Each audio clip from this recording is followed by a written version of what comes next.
मराठी आणि मुस्लिम ह्या दोन मतांचं एकत्रीकरण कदाचित कित्येक काळानंतर या मुंबईमध्ये झालेलं आपल्याला दिसलं, त्याचा तुम्हाला फायदा झाला का?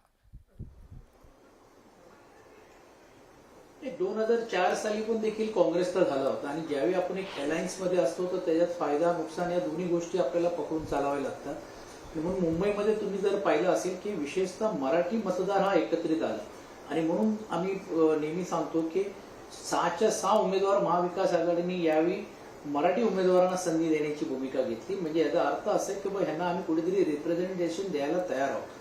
दुसऱ्या अर्थाने आपण बघितलं असेल की विद्यमान खासदारांना पण बदलण्याची नामुष्की भारतीय जनता पार्टीवरती आली, जे परफॉर्म करत होते। अर्थात ती निगेटिव्ह इन्कम्पन्सी काढण्यासाठी असेल किंवा नसेल, तर त्यात पण त्यांनी 2 ठिकाणी उमेदवार जे आहेत गुजराती समाजाचे दिले आणि एक उमेदवार बाहेरचा दिला आणि स्वतः जे पूनम महाजन ज्यांनी काम केलं, किंबहुना त्यांच्या वडिलांनी प्रमोद महाजननी शायनिंग इंडियाचा नारा देऊन भारतीय जनता पार्टीला एका नकाशावरती आणण्याचं काम केलं, त्यांनाही नकारून मोठ्या प्रमाणावरती तिकडे त्यांना फटका बसण्याची शक्यता नकारता येत नाही। सचिन भाऊ, आता या क्षणाचा अपडेट येतोय, त्या अपडेटला घेऊन मी आपल्याकडे पण येतो। त्या अपडेट असं आहे की दिंडोरी लोकसभा मतदारसंघामध्ये आता या क्षणाला भारती पवार ह्या प्रचंड पिछाडीवरती आहे आणि त्यांच्या विरोधातले जे उमेदवार आहेत भगरे यांनी मात्र आघाडी घेतलेली। आपण थोड्यापूर्वी बोललो होतो, अभिजित ब्रह्मनाथनकर होते, त्यांनी म्हटलं होतं की यंदा कांदा रडवणार। कांद्याच्या आयात निर्यात बंदीच्या धोरणाच्या विषयाला घेऊन केंद्र सरकारने जो गलथानपणा केला त्याबद्दल धोरण निश्चित ठेवलं नाही, त्यावरनं शेतकरी नाराज होता आणि त्याचा फटका जो तो दिंडोरीत बसू शकतो। पण कांदा शेतकरी आज भाजपचं पाणी काढतोय डोळ्यातनं। नाही, अशी परिस्थिती नाही आहे। शेतकऱ्यांच्या साठीच्या संदर्भामध्ये शेतकरी अत्यंत येतो सचिन भाऊ, येतो आपल्याकडे। मुळात म्हणजे भारतीय जनता पार्टीच्या केंद्रातल्या सरकारनं शेतकऱ्यांसाठी इतक्या मोठ्या प्रमाणामध्ये म्हणजे सहकार्य केलं, मदत केलं आणि गेल्या 10 वर्षामध्ये ज्या पद्धतीचं पीक विम्यासारखी गोष्ट 1 रुपयामध्ये पीक विमा भरण्याची संधी शेतकऱ्यांना दिली, शेतकरी तिथं अजिबात नाराज नाही आहेत। ज्या पद्धतीनं मताचा मोदींची सभा झाली, मोदींच्या सभेत सुद्धा कार्यकर्ते आले, बरं कशाला?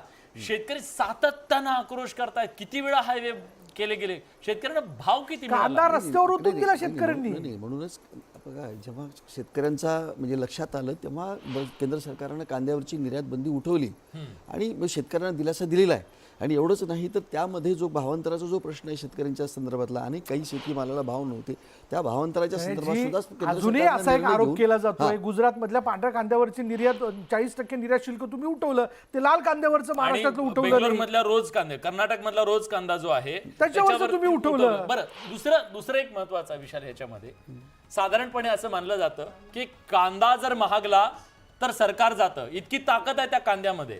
म्हणजे देशाची सत्ता वाचवण्यासाठी, इथल्या मध्यमवर्गीय सगळ्यांना सांभाळण्यासाठी तुम्ही एक सीट जाऊ द्या, काय हरकत नाही, असं काही गणित नाही, तसं नाही आहे। मुळात एकूण देश पातळीवरती जेव्हा निवडणुकांचा आपण जेव्हा विचार करतो तेव्हा देशातला एकूण संबंध त्या वर्गाचा विचार करत असतो।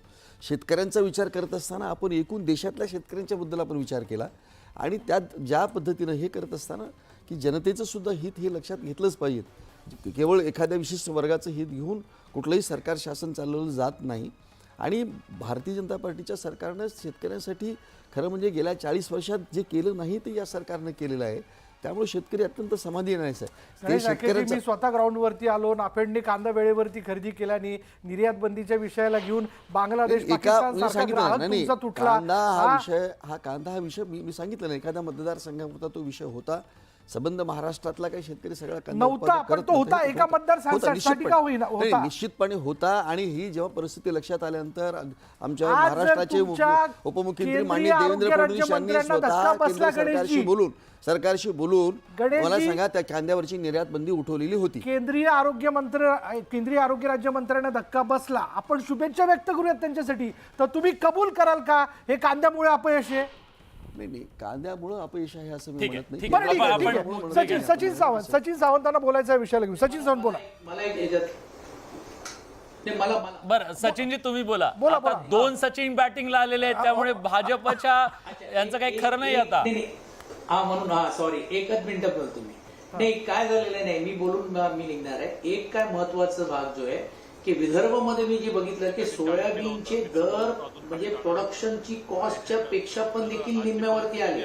म्हणजे जी क्रेडिबिलिटी जी एमएससीपीच्या बद्दलची जी केंद्र सरकारने दिली होती लोकांना, तो जो क्रेडिबिलिटी होता त्याच्यामध्येच मोठ्या प्रमाणात ऐन निवडणुकीमध्ये फटका बसलेला जे आहे आणि प्रचंड नाराजगी त्याबद्दल लोकांची होती. लोक अक्षरशः बोलत होते तुम्ही याच्याबद्दल काहीतरी भूमिका जाहीर करा.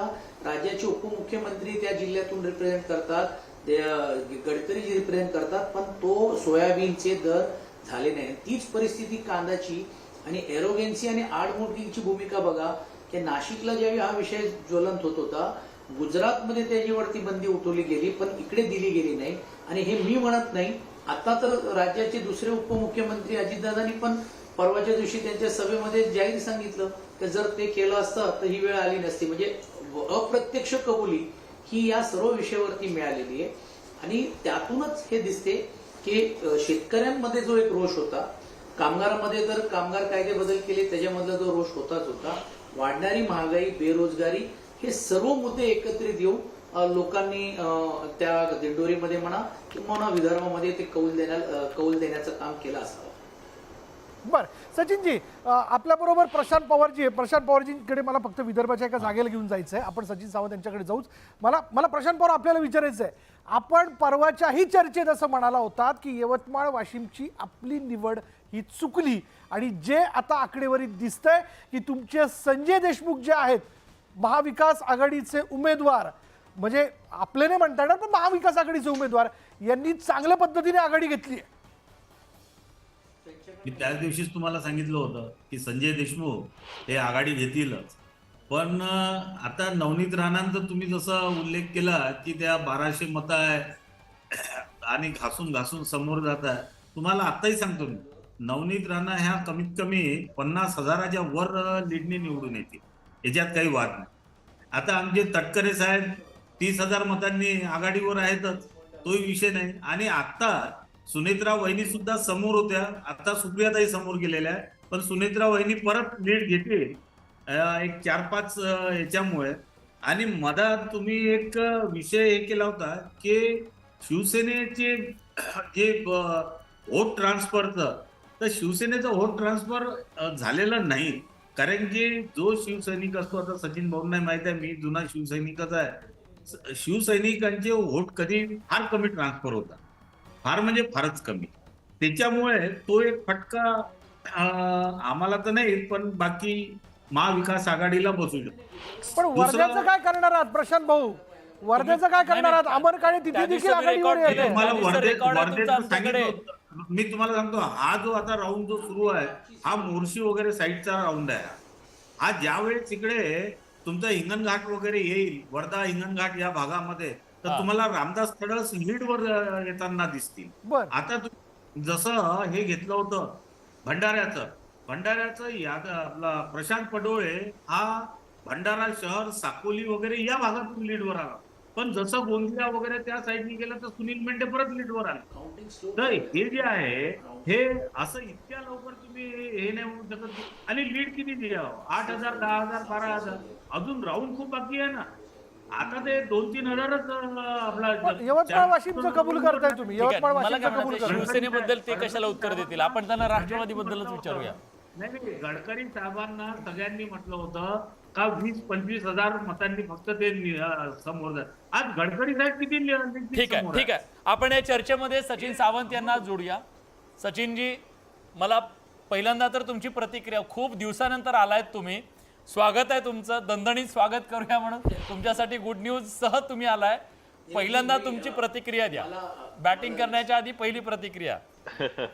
नाही, ह्या निकालाचं समाधान यासाठी पण आहे की लोकशाही वाचवण्यासाठी जो आम्ही संघर्ष करत आहोत आणि तो जनतेच्या जीवावर करत आहोत. आणि ही निवडणूक बहुतांश महाराष्ट्रामध्ये जनतेनेच हातात घेतली होती. आणि आमची लढाई कोणाच्या बरोबर होती की ज्या पद्धतीचं एक अजस्त्र अशा तऱ्हेची निवडणूक जिंकणारी यंत्रणा, ज्याच्यामध्ये केवळ पक्षीय पातळीवरती त्यांचं ते म्हणजे एनडीए नाही, भारतीय जनता पक्ष अधिक पक्ष नाहीत, तर अशा सगळ्या संविधानिक संस्था त्यांच्या बरोबर आहेत, किंवा त्याच पद्धतीनं एकंदरच तुम्ही पाहिलं आर्थिक ताकद त्यांच्या बरोबर आहे, सगळे कॉर्पोरेट त्यांच्या बरोबर आहे, आणि त्यांच्यासमोर माध्यमांच्या बाबतीमध्ये एक बहुतांश ठिकाणी माध्यम एकतर्फी पद्धतीनं वागतायत हे आपण पाहतोय. ईडी सीबीआयच्या माध्यमातून कशा पद्धतीनं पक्ष तोडण्याचं काम झालं, शिवसेना राष्ट्रवादी तोडण्यात गेले, आमच्या पक्षामधले नेते तिकडनं घेऊन गेले. तर या सगळ्याच्या विरोधामध्ये, प्रवाहाच्या विरोधामध्ये जे आम्ही लढत होतो ते एकाच फक्त गोष्टीच्या म्हणजे आशेवरती की जनमत याच्या विरोधात राहील. आणि ते जनमत विरोधात दिसतंय. थोडंसं थांबवतो. सगळे मुद्दे कायम आहेत, फक्त मला एक सांगा, ईव्हीएम निर्दोष मुक्तता करायची ईव्हीएमची की अजून थोडं थांबायचंय? नाही, आम्ही ईव्हीएमच्या बाबतीमध्ये या संदर्भामध्ये कधीच त्या ठिकाणी भूमिका घेतलेली नाहीये. वस्तुस्थिती हीच आहे की भारतीय जनता पक्ष हा अनैतिक पद्धतीनं निवडणुका लढतोय. निवडणूक आयोगाच्या एकंदरच त्या ठिकाणी जी काही वागणूक ही निष्पक्ष नाही आहे हे निश्चित समोर दिसत होतं ना. म्हणजे तुम्ही आज पाहत असाल निवडणुकीच्या कालावधीमध्ये मी स्वतः वर्ष निवासस्थानाच्या बैठकांवरती आक्षेप घेतला होता, त्याच्या पुरावे दिले. आज तक त्यांनी कारवाई केली नाही ना. ठीक आहे, किंवा गणेश केंद्रीय दादांना पातळीवरती- पटत नाहीये तुमचं म्हणणं, गणेश दादांना पटत नाहीये तुमचं म्हणणं. सचिनजी म्हणतायत की भारतीय जनता पार्टी अनैतिकतेच्या ना म्हणजे मार्गाने निवडणुका लढतो आहे, अशा पद्धतीचा त्यांचा तो आरोप आहे.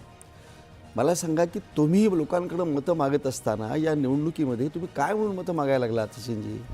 कुठल्या कशाच्या आधार तुम्ही का फार मोठा गेल्या UPAच्या काळामध्ये तुम्ही ज्या पद्धतीने मोठ्या प्रमाणात घोटाळे केले, भ्रष्टाचार केला, अहो देश अगदी गरिबीचा म्हणजे खाईत लोटला, अशा स्थितीत तुमची परिस्थिती असते आज. म्हणजे आज देशाकडे तुम्ही कुठल्या काय म्हणून तुम्ही जनतेकडे मत मागतात? आणि आणि अनैतिकता जे म्हणता शब्द, तुम्ही या देशातल्या ज्या जनतेनं भारतीय जनता पार्टीला अत्यंत बहुमतानं ज्या सत्ता त्यांच्याकडे प्रदान केलेली होती, त्या संपूर्ण जनतेचा तुम्ही अपमान करत आहात. भारतीय जनते तुम्ही असेल, आम्ही असेल, कुणी असेल, लोक आपल्याला निवडून देतात, आपल्यावरती त्या लोकांचा अपमान होतो की अशा पद्धतीने निवडणुका लढल्या गेल्या आणि ते तशा पद्धतीनं निवडणुका लढल्या गेल्या. तुम्ही भारतीय जनता या संबंध देशातल्या नागरिकांचा, मतदारांचा अपमान करतात तुम्ही सचिनजी. नाही, ऐका गणेशजी, पहिली गोष्ट अशी की भारतीय जनता पक्ष जर अनैतिक पद्धतीनं निवडणुका लढत असतील तर तो जनतेचा अपमान कसा? आणि दुसरी गोष्ट, जर अनैतिक पद्धतीनं आणि अपमान जर जनतेचा करण्याची जनता मतदान तुम्हाला असं म्हणायचंय का? नाही, भारतीय जनता पार्टी समजा एखाद्या अनैतिक करत असेल तर त्याला सगळी देशातील मतदार त्याच्यात सामील आहेत का? प्रयत्न करणं, या देशामध्ये आता लोकशाही प्रगल्भ झालेली आहे, प्रगल्भ आहे. त्यामुळे लोक कुठल्याही पद्धतीला अशा पद्धतीचा कुठला राजकीय पक्ष सांगतो म्हणून मतदान करत नाहीत. त्यांना स्वतंत्रपणे आता कळतं की म्हणूनच नाही तुम्ही म्हणूनच 67 वर्ष सत्ता असलेल्या काँग्रेसला हाकललं त्या जनतेने, या देशातल्या जनतेने. त्यांना कळायला लागलं की आता कोण या देशाचं हित करतं आणि विकास कोण करू शकतं. म्हणून या देशातल्या जनतेने 2014च्या आणि 2019च्या निवडणुकीमध्ये प्रचंड मतांनी लोकांनी निवडून दिले. आता जो काही जनतेचा कौल आहे तो आपण लक्षात घेतला पाहिजे. एक मुद्दा मांडूया आता. ऐका, बोला. मला मध्ये बोलू नका. पहिली गोष्ट अशी की ज्या पद्धतीने स्टुडिओमध्ये बसून माझा आवाज दाबण्याचा प्रयत्न तुम्ही करताय, त्याच पद्धतीनं देशामध्ये संसदेमध्ये 150 खासदारांना एका वेळेला बाहेर काढून तुम्ही आवाज दाबण्याचा प्रयत्न केला, तो जनतेने पाहिलेला आहे. त्यामुळे हा जो निकाल आता काही लागेल, पण पुढच्या कालावधीमध्ये तुमच्या या अलोकतांत्रिक पद्धतीनं आणि हुकुमशाही मानसिकतेला निश्चितपणे लगाम घातला जाईल, एवढं मात्र निश्चित समजून घ्या. दुसरी गोष्ट, जनतेचा अपमान कधी होतो? ज्या वेळेला मूलभूत महागाईचा मुद्दा असेल, त्या ठिकाणी बेरोजगारीचा मुद्दा असेल, गरिबीचा मुद्दा असेल, या विषयावरती पंतप्रधान बोलत नाहीत. ते बोलतात मुजऱ्यावरती बोलतात, ते त्या ठिकाणी म्हैस तुमची घेऊन जाईल बोलतात, मंगळसूत्रावरती बोलतात, मासे कोण खातंय, कोण कशा पद्धतीनं जेवतंय त्याच्यावरती जेव्हा बोलतात, किंवा त्याच पद्धतीनं मुसलमान किंवा त्या ठिकाणी हिंदू मुसलमान असं ध्रुवीकरण करतात. सचिनजी तुम्ही करायला लागला ध्रुवीकरण, तुम्ही केलं हे, तुम्ही करतात सुरुवातीपासून तुम्ही ते करतच तुम्ही जिंकत आलेले होतात बरं का. आम्ही नाही हे तुम्ही कशाच्या नाही तुम्हाला महाराष्ट्रामध्ये लोकांनी तुम्हाला कुठल्या काय म्हणून तुम्हाला मतदान केलेलं मतदान? तुम्ही ज्या पद्धतीचं जातीयतेचं विष पेरलेलं आहे, ज्या पद्धतीनं धर्मामध्ये जातीमध्ये ते निर्माणाचं काम तुम्ही केलं, याच्यामध्ये तुम्ही कुठला विकासाचा मुद्दा घेऊन तुम्ही लोकांच्या समोर गेलेले आहात? नाही सचिनजी तुम्ही कुठला विकासाचा मुद्दा घेऊन तुम्ही जनतेसमोर गेलेले आहात? नाही, तुम्ही काय केलं महाराष्ट्राचं किंवा देशाचं म्हणून तुम्हाला लोकांनी मतदान द्यायला पाहिजे. केवळ लोकांच्या मध्ये धुळफेक करून लोक जातीयतेचं विष पेरून तुम्ही यावेळेला महाविकास मतदारांकडे मतं आघाडी मागितलेली सत्तेवर येते आहे. आणि 2-3 महिने अत्यंत शेवटचे चुकीच्या राहिलेले पद्धतीचा आहेत. प्रचार येतोय करून मी. खरं तर आणि अनैतिकता डंके की चोट नाही, पर. नाही, लक्षात लोक घ्या. या जो डंके नाही, की आपल्या चोट पर आमची सत्ता लोकशाहीमध्ये येणार ज्या आहे. पद्धतीचे ही जनता आहे आमच्या ज्याला पाठीशी. भ्रष्टता म्हणतो ज्या ती वेळेला भ्रष्टता तुम्ही आणलेली आहे महागाई, आणि तुम्ही बेरोजगारीच्या केलेली आहे. विषयावरती तो तुम्ही त्या जसं ठिकाणी तोंडावर पाणी अनेक पुसता अनेक आणि अनेक अदानी अनेक अंबानीचं प्रकरणामध्ये त्याकडे तुम्ही भलं घोटाळे करत केले, असतात, भ्रष्टाचार त्यावेळेला केला, त्याचा विरोध तसा आहे. तुम्ही आता किती या वेळा निवडणुकीत प्रयत्न सुद्धा करा. तुम्ही आता वैचारिक झाला. भ्रष्टाचार जनतेचा केलेला आहे आता तुम्ही. ठीक आहे कलियुग एक- एक- गणेश दादा नरेंद्र मोदी दादा चारशे दादा पार एक सगळं एक झालं. सचिनजी आता. सचिनजी मी तुम्हाला थोडं सांग दादा एक सांगा ठीक आहे आपण क्षणभर असं मान्य करू तुम्ही काहीच चुकलेलं नाहीत 100% म्हणजे एकदम एकदम चांगले आहेत तुम्ही काहीच अडचण नाही अहो हे आकडे काय सांगतायत ज्या 45+ बद्दल तुम्ही बोलला होता भाजप 14 वर अडकली आहे देशाचा नकाशा जर बघितला तर सगळ्यात बॅड परफॉर्मन्स महाराष्ट्रात आहे तुम्हाला उत्तर द्यावं लागेल ना तुमचं काहीतरी चुकलं असेल ना. निश्चितपणे मी तेच सांगितलं तुम्हाला की हे गोष्ट अशी आहे की ज्या पद्धतीनं काँग्रेसनं की नेगेटिव्ह नेरेटिव्ह सेट करण्याचा जो सुरुवातीपासून प्रयत्न केला कारण यांना चांगलं काही यांच्यापासून लोकांना सांगायचं काही मग- नव्हतं मग ते चित्र मध्य प्रदेशमध्ये का नाहीये ते गुजरातमध्ये का नाहीये बघा मी तुम्हाला सांगतो अजूनही सांगतो तुम्हाला की संपूर्ण निकाल अजून हाती आलेले नाही आहेत देशभरातले देशात पुन्हा एकदा तिसऱ्यांदा मोदी साहेबच पंतप्रधान होणार आहेत नरेंद्र मोदीच पंतप्रधान होणार आहेत ज्या पद्धतीनं तुम्ही म्हणजे ठीक आहे पण मग की आता- तुमचं महाराष्ट्राचं कॉन्ट्रीब्युशन कुठे आहे त्याच्यात नाही महाराष्ट्राचं कॉन्ट्रीब्युशन निश्चितपणे तुम्हाला पुन्हा सांगितलं तुम्हाला की आता ज्या काही तुम्हाला जे काही मताचे कौल येत आहेत ना तुम्हाला अंतिम 3-4 वाजता तुमच्या लक्षात येईल की इथं महाविकास आघाडी पुढे आहे ठीक आहे का सचिन महायुती सावंत पुढे यांना आहे बोलायचं सचिन सावंत बोला बोला नाही काय झालंय की मी जेव्हा बोलायला जातो त्यावेळेला मुद्दामून तिथे बोलून ते माझा आवाज दाबायचा प्रयत्न करतायत परंतु त्यांना काय मी नाही, तुम्ही निश्चितपणे बिनधास्त बोला. सांगतो काय आवाज ऐका ऐका दाबत नाही. ऐका, काय नाही सत्ता सोडण्याची वेळ आली आहे गणेशराव आता जनता नाकारते तुम्हाला हे ज्या पद्धतीनं 2 वर्षाचं राजकारण झालेलं आहे त्याचा आता कडेलोट झालाय जनतेचा महाराष्ट्राचा अपमान हा भारतीय जनता पक्षाने केला महाराष्ट्राचे उद्योग तिकडे जाऊन आणि सगळ्यात ते जे जखमेवरती मीठ नाही कांदा चोळला तुम्ही ज्या वेळेला कांद्यासाठी लोक इथे संघर्ष करत असताना तिथे तुम्ही गुजरातच्या कांद्याला निर्यात बंदी तिथनं उठवता आणि त्याच्या विरुद्ध आम्ही आवाज उठवल्यानंतर तुम्हाला त्या ठिकाणी उपरती येते आणि मग त्याच्यानंतर बघता ही जनता पाहते आणि ठिकठिकाणी विरोध होतोय तुमचा तुम्ही लक्षात घ्या पश्चिम महाराष्ट्र असेल उत्तर महाराष्ट्र असेल मराठवाडा असेल विदर्भामध्ये सगळीकडे तुम्हाला त्या ठिकाणी सेटबॅक मिळतोय आणि अबकी बार 45 पार म्हणत होतात तुम्ही लक्षात घ्या महाराष्ट्रामध्ये 45 पारचा अर्थ काय की सगळा महाराष्ट्र तुमच्या पाठीशी आहे तुमच्या ज्या पद्धतीचं अनैतिक राजकारण झालं ते झालंच नाही असं तुमचं त्या ठिकाणी तुमच्या गावीच नव्हतं पण आता ही वस्तुस्थिती आहे की तुम्हाला आता या ठिकाणी बहुमत देखील म्हणजे अर्ध्याचा आकडा देखील पार करता येत नाही आणि देशामध्ये तुम्हाला मी आजच सांगतो आताच्या परिस्थितीमध्ये हे जर आकडे कायम राहिले असेच समजा आम्हाला काय 230 तुमचे एनडीएचे पक्ष देखील तुमची साथ सोडणार आहेत त्यामुळे कारण तुम्हाला भारतीय जनता पक्षाला बहुमत नाहीये एक काळ असा होता आताच काही जास्त महिने झालेले नाहीयेत एक अकेला सप्पे भारी म्हणणारे नरेंद्र मोदीजी आज एक अकेला भारतीय जनता पक्ष बहुमताचा आकडा पार करत नाहीये ही वस्तुस्थिती आहे आणि एनडीएच्या लोकांना कशा पद्धतीने तुम्ही घेतलं सचिनजी ठीक आहे आपण त्यांना प्रश्न विचारला तुम्हाला सुद्धा विचारायला हवा तुम्ही म्हणताय की देशात अशी परिस्थिती आहे जणू काय अराजक आहे हे सगळं केलं पण तरी सुद्धा जे आकडे तुमच्या डोक्यावरती दिसत आहेत ते आकडे असं सांगतायत की आजही ते सत्तेत येत आहेत त्याचं काय करायचं सत्तेत जर येत आहेत तर 294 जागा आता त्यांना दाखवतायत समजा आमच्या ह्याच्यानुसार याचा अर्थ देशातल्या जनतेचं बहुमत आताही त्यांच्या सोबत आहे मान्य तर करावं लागेल ना नाही पहिली गोष्ट लक्षात घ्या हा की 200 भारतीय जनता पक्ष 238 आहे आताच्या परिस्थितीमध्ये तुमचेच आकडे दाखवत आहेत लक्षात घ्या चित्र बदलायला वेळ लागत नाही कारण आपल्याला घोडा मैदान अजून जवळ आहे संध्याकाळपर्यंत आकडे काय होणार आहेत ते बघूया आपण परंतु वस्तुस्थिती आहे की आता नरेंद्र मोदीजींची झोप उडालेली असणार आहे त्या ठिकाणी आहे अनेक गोष्टी होणार आहेत या पुढचं राजकारण देशाचं वेगळ्या पद्धतीनं होणार आहे आता संघर्षाचा काळ आमचा अधिक जोमानं सुरू होणार आहे त्यामुळे भारतीय जनता पक्ष काहीही करेल कशाही पद्धतीने यंत्रणाचा गैरवापर करेल कशाही पद्धतीने संविधानिक संस्थांवरती दबाव आणेल हे सगळं चित्र आता बदलणार आहे आणि नरेंद्र मोदीजींना नव्हे एकनाथ शिंदेजी आणि देवेंद्र फडणवीस साहेबांना देखील आम्ही ठासून सांगतो आहोत सत्ता सोडायची वेळ आली आहे तुमची महाविकास आघाडी सत्तेवर यायला चाललेली आहे खुर्ची सोडायला लागणार आहे तुम्हाला हे लक्षात घ्या कारण जनता आमच्या बाजूला आहे जनतेला हे अनैतिक पद्धतीचं पसंत नाहीये तुमचं म्हणणं ते बोलतायत हा तुमचे मित्र आहेत ते होते माझी मित्र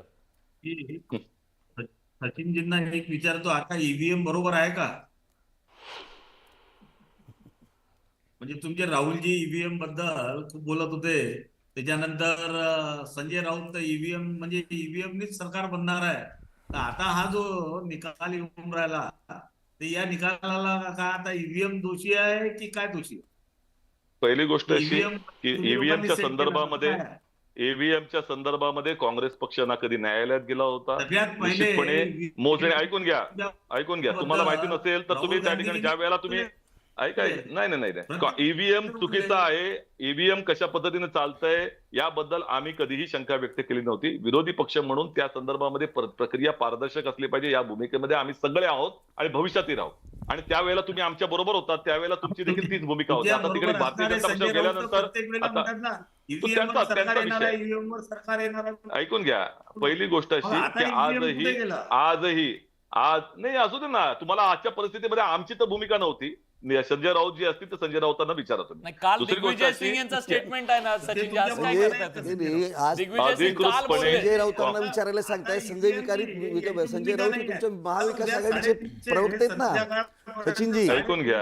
हा नाही असतील ना. आता तुम्ही परंतु नाही, त्या- लढला त्या तेव्हा आमच्या- सगळेजण आमच्यावर एकत्र टीका मिळून करतात. लढायला सांगतात. ऐका, आता ऐका, ते काय ऐका. बोलतात असं ते आहे, तुम्ही असं त्यांना विचारा असं सांगता. काय बरोबर आहे? म्हणजे नाही, आताची ही ऐकून परिस्थिती घ्या, आहे. ऐकून घ्या. अजून देशातले अनेक पक्षांनी मिळून जे तुम्ही काही जे एकत्र आल्यात इंडिया, या विषयावर ही इंडिया ही अशीच आहे, एकाचे तोंड इकडे. ऐकून घ्या. सचिनजी इंडिया आघाडीच्या संदर्भामध्ये इंडिया आघाडीनं जो ठराव मंजूर केलेले आहेत एकत्र मिळून, त्याच्यामध्ये हा विषय नव्हता. ही वस्तुस्थिती आहे. ज्या वेळेला एखादा व्यक्ती स्वतःच्या अधिकारामध्ये बोलत असेल तर तो त्यांचं भूमिका असेल. बरं. इंडिया आघाडी